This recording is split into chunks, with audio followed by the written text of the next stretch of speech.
I have this massive tome with me called The Great Controversy by Ellen G. White, prominent founder of the Seventh-day Adventist movement. And I do want to call attention to one passage where her millennium is very curiously non-biblical, I should suggest. She's talking about the day of the Lord, of course, and the intervention of Christ. But when she gets to the millennial passage, it is quite amazing what she does. She says this: "At the coming of Christ, the wicked are blotted from the face of the whole earth, consumed of the spirit of his mouth, and destroyed by the brightness of his glory." Well, that's certainly true. There will be a very awful depopulation of the world at the second coming, the day of the Lord. That's true. Christ takes his people then to the city of God, and the earth is emptied of its inhabitants. Now that cannot be right.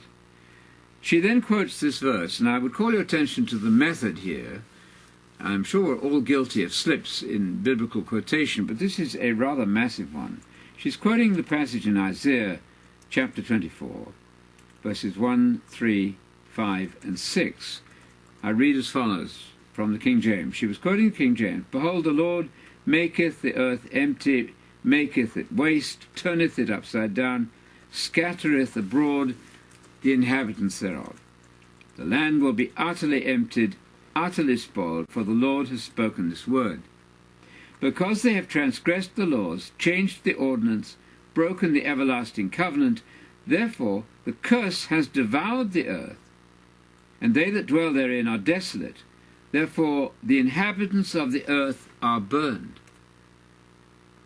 And she stops in mid-sentence there. Isaiah in fact said, "The inhabitants of the earth are burned, and few people are left." Very oddly, she left out that part of the sentence, concluding with, "The inhabitants of the earth are burned." She didn't add that few people are left. And then she advanced to tell us that the Satan would be alone on the earth, surveying this desolate wilderness that the earth for 1,000 years, according to Ellen G. White, would be. Now that is really amazing, because the millennial picture, the first stage of the kingdom of God, is a world teeming with people doing well. Those who survive the day of the Lord, those mortals who survive the day of the Lord, some of whom will be considered kids if they die at 100 years old in Isaiah 65, the world is going to be repopulated big time. The devil will have been deceived. The amillennial position becomes very, very questionable at this point. You cannot simply say, on the one hand, that the devil is deceiving the whole world, as Revelation 12:9 correctly says, and in that Revelation 20 passage, the millennium, the devil can no longer deceive the nations. Those two events, Satan deceiving the whole world, Satan no longer able to deceive the nations, those cannot be concurrent on the most easy, basic principle of common sense. You cannot be reading this one book and not reading the same one book at the same time. That's sheer contradiction. Our millennialism falls flat on its nose at that point. It will not work.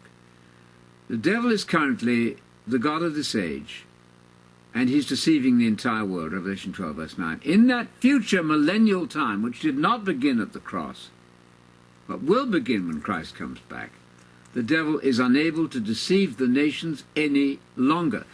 So we have much work to do to recapture the biblical hope, which is of a millennial kingdom populated by those who survive the second coming, and repopulated eventually to fill the whole earth with people, and they'll be going up to keep the feasts, according to Zechariah, and so on, beating their swords into plowshares, beating their tanks into tractors, as somebody said nicely.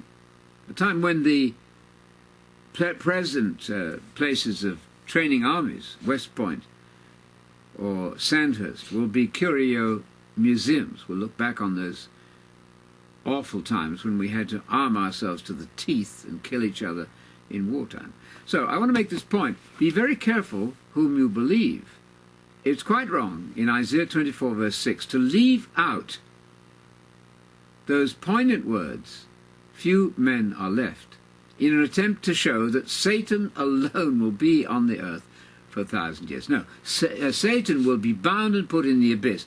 The earth is not the abyss. Satan is completely removed from the earth.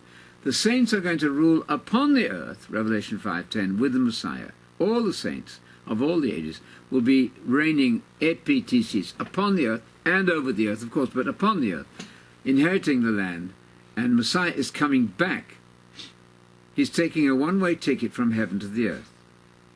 He's not going to do a round trip and go back to heaven.